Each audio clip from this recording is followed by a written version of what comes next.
Hello friends, welcome জানাচ্ছি আমার YouTube চ্যানেলে। সবাইকে চলে এসেছি আপনাদের জন্য আরও একটা নতুন ভিডিও নিয়ে। এখন মধ্যরাত এবং মধ্যরাতেই চলে এসেছি SSC SLST form fill up এবং স্টেপ বাই স্টেপ শেয়ার করে দিচ্ছি আজকের এই ভিডিওটায়। যারা তোমরা এসএসসি এসএলএসটি ক্যান্ডিডেট রয়েছো, যারা এখন ঘুমাচ্ছ, উঠে পড়ো তাড়াতাড়ি করে, কারণ ফাইনালি কিন্তু তোমাদের ফর্ম ফিল আপ শুরু হয়ে গেছে। কারণ এত দিন ধরে কিন্তু এটার জন্যই তোমরা ওয়েট করেছিলে, ফাইনালি সেই ডেটা কিন্তু চলে এসেছে। স্টেপ বাই স্টেপ দেখিয়ে দিচ্ছি। যারা নতুন এসেছি তাদের রিকোয়েস্ট করলাম প্লিজ সাবস্ক্রাইব করবেন, সঙ্গে থাকবেন সমস্ত আপডেটগুলো পাওয়ার জন্য। দিন হোক বা রাত হোক, আপনাদের সার্ভিসে সবসময় আছি। লাইক করে ভিডিওটা চলো দেখে নিচ্ছি SSC SLST form fill up. Finally form fill up 2025। Bengal school service commission তাদের কিন্তু আবেদন শুরু হয়ে গেছে। আমরা একটু টোটাল আবেদনের প্রসেসটা দেখে নেবো এবং এখানে আবেদনে চলে আসলে দেখুন এখানে অ্যাপ্লাই নাওতে ক্লিক করে তো আমরা আবেদন করবো। বাট তার আগে এখানে মোস্ট ইম্পর্টেন্ট হচ্ছে এফএকিউটা রয়েছে এবং এই এফএকিউটা কিন্তু সবাইকে একটু দেখে নিতে হবে। লাইক ধরো আজকে প্রথমে রয়েছে যে how can I apply for second SLST 2025 examination. তো এখান থেকে বলে দিয়েছে যে সমস্তটাই পুরোপুরি অনলাইনের মাধ্যমে হবে, অর্থাৎ রেজিস্টার করতে হবে, তারপরে অ্যাপ্লিকেশন ফর্ম ফিল করতে হবে, দেন আপনাকে পেমেন্ট করতে হচ্ছে। যেমন জেনারেল, ইডব্লিউএস, ওবিসি ক্যান্ডিডেটদের জন্য লাগছে 500 টাকা, এসসি এসটি এবং ফিজিক্যাল হ্যান্ডিক্যাপ ক্যান্ডিডেটদের জন্য লাগছে 200 টাকা, যারা হচ্ছে 9-10-এর জন্য। এবং যারা সেম আজকে 11-12-এর জন্য অ্যাপ্লাই করছে তাদের একদম সেম টাকা অ্যাপ্লাইয়ের জন্য লাগছে। অর্থাৎ আমাদের কিন্তু অ্যামাউন্টটা হাতে রাখতে হবে, অর্থাৎ ইউপিআইয়ের মাধ্যমে বা ক্রেডিট কার্ড ডেবিট কার্ডের মাধ্যমে পেমেন্ট করবো, সেই প্রসেসটা রেখে দেন আপনি কিন্তু অ্যাপ্লাইটা কমপ্লিট করবেন। যদি রেজিস্ট্রেশনটা চাইলে এখন করে নিতে পারছেন, কারণ ওয়েবসাইট মাঝে মাঝে স্লো যাবে এবং এই ডেটটা যতটা যা টাইম দেওয়া হয়েছে তার মধ্যে আশা করছি ওয়েবসাইট ইজি হয়ে যাবে। তো who can apply for the second SLST, এগুলো মোটামুটি তো নোটিফিকেশানে আমরা দেখেই নিয়েছিলাম যে কারা আজকে 9-10 বা 11-12-এর জন্য অ্যাপ্লাই করতে পারবে। অর্থাৎ গ্র্যাজুয়েশন বিএড বা মাস্টার্স বিএড, যেটা মিনিমাম যোগ্যতা লাগে, 40 ইয়ার্সের মধ্যে এজ লাগে। তো চলুন কীভাবে আবেদন করবো। আবেদনের জন্য আমাদের যেতে হবে হচ্ছে এই অ্যাপ্লাই নাওতে আমাদের ক্লিক করতে হচ্ছে। লাইক আমরা যে সময় যেরকম কলেজ ভর্তি বা ইউনিভার্সিটি অ্যাডমিশনের সময় যেরকম ফিল আপ করেছিলাম, সেম প্রসেসই এই ফর্মটা ফিল আপ করতে হবে। আমাদের ক্লিক করতে হবে যে গ্রিন কালারে লেখা রয়েছে রেজিস্টার হিয়ার। তো রেজিস্টার হিয়ারে আমি ক্লিক করলাম। রেজিস্টার হিয়ারে ক্লিক করার পরবর্তী এখানে দুটো অপশান আছে, 9-10 আছে, 11-12 আছে। আমি এটা ডেমো ফর্ম ফিল আপ দেখাচ্ছি, অর্থাৎ আপনাদের সুবিধার জন্য করছি। তো লাইক আমি এখানে 9-10 ক্লিক করলাম। ধরুন 9-10 ক্লিক করার পরবর্তী আমাকে বলে দিয়েছে as per the school living certificate what is your name, অর্থাৎ আমার নিজের নামটা দিতে হবে। আমার নিজের নাম মানে হচ্ছে যেটা আমার মাধ্যমিকে সার্টিফিকেটে রয়েছে, অর্থাৎ যে নামটা সাধারণত মাধ্যমিক, উচ্চ মাধ্যমিক, গ্র্যাজুয়েশন প্রত্যেকটা ডকুমেন্টস আমার রয়েছে, আমি আমার সেই নামটা দিয়ে দিচ্ছি। ধরুন আমি আমার যে নিজের জাস্ট নামটা দিচ্ছি এবং আমি কিন্তু এটা পুরোপুরিভাবে ডেমো দেখাচ্ছি, বিশেষ করে যারা জব অ্যাসপিরেন্ট রয়েছে তাদের হেল্পের জন্য।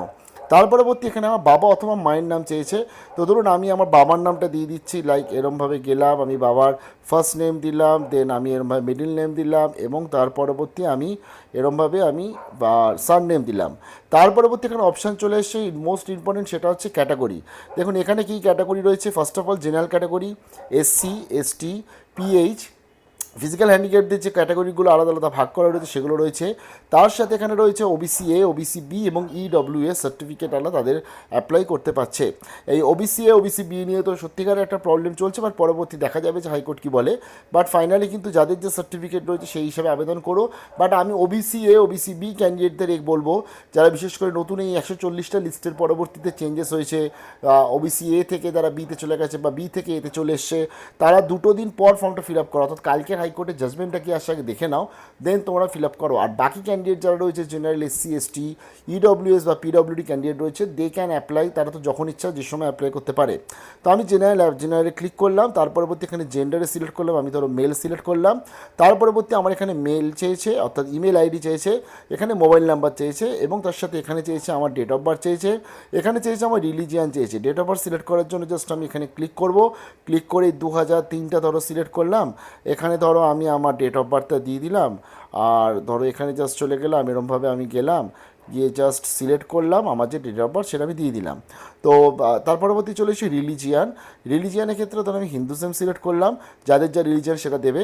তার পরবর্তী এখানে বলে দিয়েছে হাউস নাম্বার অ্যান্ড তোমার যেটা বাড়ির নাম্বার রয়েছে, যদি কারোর বাড়ির নাম্বার থাকে তো দেবে, বাড়ির নাম্বার না থাকলে অনেকে যাদের গ্রাম রয়েছে ধরো সেটাই তুমি লিখবে, অর্থাৎ ভিলেজ বা স্ট্রিট অ্যাড্রেস সেটাই লিখবে। আর যাদের ধরো যে বাড়ির নাম্বার রয়েছে তারা বাড়ির নাম্বার দিচ্ছে। তা ধরো আমি এখানে লিখে দিলাম, ধরো আমি বাড়ির নাম্বার জাস্ট এভাবে লিখে দিলাম গড়িয়া, জাস্ট আমি নিজের মতন করে লিখছি যাতে আমার বা আমি দেখাতে পারি জিনিসটা। আমি ধরো এখানে দিয়ে দিলাম পিও, পোস্ট অফিস চেয়েছে, পোস্ট অফিস ধরো আমি দিয়ে দিলাম নাকতলা। তো তার পরবর্তী এখানে দিয়েছে ডিস্ট্রিক্ট বলেছে, ডিস্ট্রিক্ট আমি আমার দিয়ে দিলাম, ডিস্ট্রিক্ট হচ্ছে সাউথ 24 পিজিএস, স্টেট আছে ওয়েস্ট বেঙ্গল, পিনকোড ধরো আমি এখানে দিয়ে দিলাম 700047, এইভাবে আমি আমার পিনকোড একটা দিয়ে দিলাম। দেওয়ার পরবর্তী এখানে বলেছে আমার log in password. Log in পাসওয়ার্ডের জন্য ক্রিয়েট পাসওয়ার্ড, যে পাসওয়ার্ডটা এখানে লিখছো সেটাই আবার এখানে লিখে রেজিস্টার করতে হবে।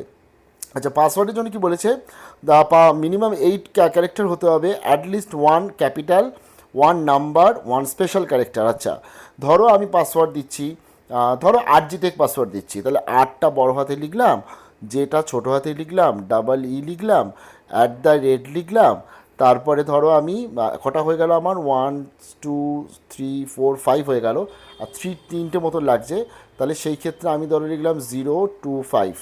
আমার কিন্তু এটার পাসওয়ার্ড হয়ে গেল, অর্থাৎ যেখানে আমার একটা নিউমেরিক্যাল রয়েছে, স্পেশাল ক্যারেক্টার রয়েছে, স্মল রয়েছে, বিগ রয়েছে, তার ফলে এই হিসাবে আমি ধরো পাসওয়ার্ড যেটাই এখানে লিখবো সেটাই আবার এখানে লিখে আই এগ্রি করে আমাকে রেজিস্টারে ক্লিক করতে হবে। তো চলো আমি এটা ফিল আপ করে নিই বলছি। তো আমি আমার মতন সব ডিটেলসগুলো দিয়ে দিয়েছি, দিয়ে দেওয়ার পর চলো আমি ক্লিক করছি রেজিস্টারে ক্লিক করছি। আমার কাছে এরকম ওকে অপশান আছে, আমি ওকে করলাম, করার পরবর্তী ফাইনালি দেখো চলে এসছে আমার ক্যান্ডিডেট আইডি। দেখো ক্যান্ডিডেট আইডিটা কিন্তু কপি করে রাখতে হবে তোমাদের, কারণ ওটা দিয়েই লগ ইন করতে হবে ভবিষ্যতে, তো তার ফলে ওটা একটু তোমরা স্ক্রিনশট নিয়ে নিও। আর যাদের ধরো ক্যান্ডিডেট এই আইডিটা আসছে না, যাদের একটা রেড কালারের আসছে সামথিং ওয়েন্ট রং বা এরকম কিছু বলে আসছে, তারা কী করবে সেটাও বলে দিচ্ছি আমি। তার আগে আমার যখন ক্যান্ডিডেট আইডিটা চলে এসেছে, আমার যখন রেজিস্ট্রেশন কমপ্লিট হয়ে গেছে, আমি সেটাকে তাহলে কন্টিনিউ করছি ফার্দার। তাহলে আমি কমপ্লিট ইওর প্রোফাইলে ক্লিক করছি। ক্লিক করার পরবর্তী আমার যে প্রোফাইল ইনফরমেশন অর্থাৎ যাবতীয় যা ডিটেলস আমি অলরেডি দিয়েছিলাম সেগুলোই রয়েছে এখানে। আমি এখানে নেক্সটে ক্লিক করলাম। এবার আমার কাছে মোস্ট ইম্পর্টেন্ট চেয়েছে মাধ্যমিক উচ্চ মাধ্যমিকের নাম্বার, কারণ এই রেসপেক্টতে একটা এখানে মার্কসের ডিভাইডেশন আছে একাডেমিক কোয়ালিফিকেশন ওয়াইজ। তো দেখো এখানে আমার কাছে চেয়েছে মাধ্যমিক, উচ্চ মাধ্যমিক, গ্র্যাজুয়েশনে চেয়েছে, পোস্ট গ্র্যাজুয়েশনে তুমি দিতে পারছো, বিএডে তুমি দিতে পারছো, এবং তার সাথে ট্রেনিং টাইপ তুমি যেটা বিএডে কী করেছো, অ্যাডিশনাল কোনো কোয়ালিফিকেশন থাকলে তুমি দিয়ে তোমাকে নেক্সট করতে হবে। তো ধরো আমরা এক এক করে করতে থাকি। প্রথমত আমার এখানে আছে হচ্ছে মাধ্যমিকের ডিটেলসের জন্য চাইছে board name, full marks obtain, year of passing, percentage. ধরো আমি এক এক করে দিতে থাকি। তাহলে আমি এখানে বোর্ড নেমে গেলাম, ধরো WBBSC লিখলাম আমি। ফুল মার্কস ছিল ধরো আমার বলে দিচ্ছি মাধ্যমিক পরীক্ষায় ছিল 800 ছিল ফুল মার্কস। তো যে তুমি তোমার মতন জাস্ট যেটা দেবে, আমি জাস্ট একটা তোমাদের দেখানোর জন্য চেষ্টা করছি। মার্কস অবটেন অথবা গ্রেড পয়েন্ট, আমি টোটাল কত মার্কস পেয়েছি 800-র মধ্যে, আমি বলছি আমি 600 পেয়েছি, ধরো দিয়ে দিলাম। আমার এখানে চলে এলো পার্সেন্টেজ চলে এলো, এবং আমার এখানে ইয়ার অফ পাসিং যেটা রয়েছে আমি ধরো বলে দিলাম আমি 2000 ধরো আজকে 7-এ পাস করেছি, আমি একটা জাস্ট দিয়ে দিলাম। তারপরে চলে এসে এইচএসেতে আমি এখানে দিয়ে দিচ্ছি ওয়েস্ট বেঙ্গল, আমি ধরো WBCHSC থেকে পাস করেছি, তাহলে আমি WBCHSE, বোঝা গেল, West Bengal council of higher secondary education, যারা CBSE ISC আছে তারা সেরকম দেবে। এখানেও আমার সেম বলে দিয়েছে কত মার্কস ছিল, তো আমি বলে দিচ্ছি আমার আজকের ধরো টোটাল পরীক্ষা হয়েছিল 600তে পরীক্ষা হয়েছিল, আমি পেয়েছি ধরো তার মধ্যে 500 পেয়েছি, তো আমি জাস্ট এভাবে দিয়ে দিলাম। আমার দেখো পার্সেন্টেজ চলে এসছে, আমি বলছি এটা আমি পাস করেছি উচ্চ মাধ্যমিকটা 2009-এ পাস করেছি। তারপরে বলে দিচ্ছে গ্র্যাজুয়েশনের জন্য এখানে আমার বলে দিয়েছে যে ইউনিভার্সিটি নেম এবং enable auto calculation percentage, obviously auto ক্যালকুলেশনটা ইয়েসি রাখবে যেরকম যা আছে। আমি এখানে আমার ইউনিভার্সিটি নামটা দিয়ে দিচ্ছি যে আমি এখান থেকে পাস করেছি, ধর আমি বলছি আমি ক্যালকাটা ইউনিভার্সিটি থেকে পাস করেছি, জাস্ট এভাবে ক্যালকাটা ইউনিভার্সিটি লিখলাম। এখানে আমার ফুল মার্কস অর্থাৎ আমার অনার্সের ফুল মার্কস, ধর আমি বলছি ফুল মার্কস ছিল 2000, এবং সেখান থেকে আমি ধরো পেয়েছি হচ্ছে 1800 পেয়েছি, জাস্ট এভাবে দিয়ে দিলাম। অর্থাৎ তোমার অনার্স পাস মিলিয়ে তুমি যে গ্র্যাজুয়েশনে টোটাল যে তোমার মানে মার্কসটা আছে বা সিজিপিএ যেটা আছে সেটা তুমি দিয়ে দেবে, মানে সিজিপিএ ওয়াইজ তোমার যে টোটাল ক্যালকুলেটিভ যে পার্সেন্টেজ অফ মার্কসটা আছে সেটা তুমি দিয়ে দিচ্ছ। তার পরবর্তী এখানে চলে এসেছে ইয়ার অফ পাসিং, তো আমি বলছি এটা আমি 2009, তো তাহলে 10, 11, 12তে ধরো বলছি আমি পাস করেছি, বোঝা গেল। এইভাবে জাস্ট ক্লিক করলাম। এবার চলে এসছে পিজি, যদিও আমি 9-10-এর জন্য অ্যাপ্লাই করছি, বাট আমার কাছে অলরেডি পিজি করা আছে, তাহলে আমি পিজি তাই লিখলাম। পিজি ধরো আমি বলছি আমি রবীন্দ্রভারতী থেকে করেছি, তা আমি আরবিও লিখলাম, তোমরা পুরোপুরি লিখো যেটা। তো আমি এখানে ধরো বলছি যে পিজি আমার ছিল ধরো হচ্ছে 1500-এ পরীক্ষা হয়েছিল, তো সেই ক্ষেত্রে আমি ধরো পেয়েছি পিজিতে 1500-এর মধ্যে 1350 পেয়েছি। এইভাবে আমি তাহলে আমার পার্সেন্টেজ চলে এলো, এবং এখানে আমি বলছি আমি 2014-এ পাস করেছি বা 2018-এ পাস করেছি, করতেই পারি আমি। তো সেই রেসপেক্টে কারণ বা আমি এখানে দিলাম। তার পরবর্তী চলে এসে বিএড। বিএডের ক্ষেত্রে ধরো আমি বলছি আমি এখন তো WBUTTPA যেটা যেটা তোমাদের সার্টিফিকেট যাতে সেটাই দেবে তুমি, তবে এখন তো বাবা সাহেব আম্বেদকর ইউনিভার্সিটি হয়ে গেছে, তুমি সেটাও দিতে পারো, যেটা তোমার সার্টিফিকেটে রয়েছে সেটাই তুমি দিও। তো আমি ধরো বলছি যে বিএডে আমার পরীক্ষা হয়েছে টোটাল 3000 নাম্বারে পরীক্ষা হয়েছে। তো আমি জাস্ট এভাবে লিখে দিলাম 3000। তো এখানে 3000-এর মধ্যেও তো আমি বলছি আমি 2000 পেয়েছি। তো জাস্ট এভাবে লিখলাম এবং তার সাথে আমি বলে দিচ্ছি যে বিএড আমি পাস করেছি 2022-এ। বোঝা গেল? তার পরবর্তী চলে এসেছে এখানে ট্রেনিং টাইপ, এটা তো আমি বিএড সিলেক্ট করেছি, বিএডই হবে এটা। এবার বলেছি ডিগ্রি বা ডিপ্লোমা অ্যাডিশনাল কোনো কিছু আছে। তো ধরো আমি বলছি যে না আমি অ্যাডিশনালি করেছি আরেকটা মাস্টার ডিগ্রি করেছি। অনেকেই আছে তারা কিন্তু 2-3টে মাস্টার ডিগ্রি করে থাকে। তো মাস্টার ডিগ্রি ইন ধরো আমি বলছি একটা যে কোনো সাবজেক্ট বলছি, লাইক ধরো ফিলোজফি বলছি, ফিলোজফি বা, তো এইভাবে আমি জাস্ট লিখে দিলাম। বোঝা গেল? লিখে দেওয়ার পর আমি আবার নেক্সট করলাম। নেক্সট করার পরবর্তীতে আমার কাছে কিন্তু দেখো চলে এসে রিভিউ ইয়োর প্রোফাইল। আমার টোটাল ডিটেলস আমি যাবতীয় যা দিয়েছি, আমার পার্সেন্টেজ অফ মার্কস যা যা কিছু আছে সমস্ত কিছু দেওয়া হয়ে গেছে। ক্লিক করবো হচ্ছে I certified that all information provided is accurate and complete, submit profile form বলে এই সাবমিট প্রোফাইল ফর্মে ক্লিক করলাম। আমি এটা বারে বারে বলছি ডেমোর জন্য দেখাচ্ছি আমি, তার ফলে আশা করি এসএসসি বা যারা এটা কোনো প্রবলেম করবে না। তো এবার আমি আমার ফাইনালি আমার সাবমিট হয়ে গেছে, আমি আবার ব্যাক টু হোমে ক্লিক করলাম। তো আমার টোটাল আবেদন কিন্তু কমপ্লিট হয়ে গেল। কমপ্লিট হয়ে যাওয়ার পরবর্তী আমি অ্যাপ্লিকেশন প্রসেসে যাব। এই যে ব্লু কালারে লেখা রয়েছে এখানে এসে দেখো কী কী বলে দিয়েছে, বাকিগুলো করতে হবে আমাকে, ফটো আপলোড করতে হবে, তারপরে বলে দিয়েছে ইমেল ভেরিফিকেশন করতে হচ্ছে, মোবাইল ভেরিফিকেশন এবং প্রোফাইল কমপ্লিটেশনস আমার অলরেডি হয়ে গেছে, অ্যাপ্লিকেশনও আমি অলরেডি দেওয়া কমপ্লিট হয়ে গেছে আমার। তবে মোস্ট ইম্পর্টেন্ট যেটা হচ্ছে ইমেল ভেরিফিকেশান এবং ওটিপি যেটা আসবে মোবাইলে। আমার কিন্তু এখনও অবধি কোনো ইমেল ভেরিফিকেশনের জন্য মেল এখনও অবধি আসেনি। এর কারণ হচ্ছে যখন রেজিস্ট্রেশন হচ্ছিল একবার দুবার আমার আটকাচ্ছিল এবং একবার দুবার কিন্তু বারবারে বলছিল যে বা আজকে সার্ভার ইরোর আসছিল, তার জন্য ইমেল ভেরিফিকেশনের সঙ্গে সঙ্গে আমার আসেনি। এটা তবে চলে আসবে, যদি না আসে দেন তো তোমাদের আজকের এখানে ইমেল করতে হবে এবং ইমেল করে জানাতে হবে যে মাই email verification code has not been send yet, please send my email verification code and my email ID বলে তুমি তোমার মেল আইডিটা এবং তোমার ফোন নাম্বারটা সেখানে দিয়ে দেবে উইথ অ্যাপ্লিকেশন নাম্বার।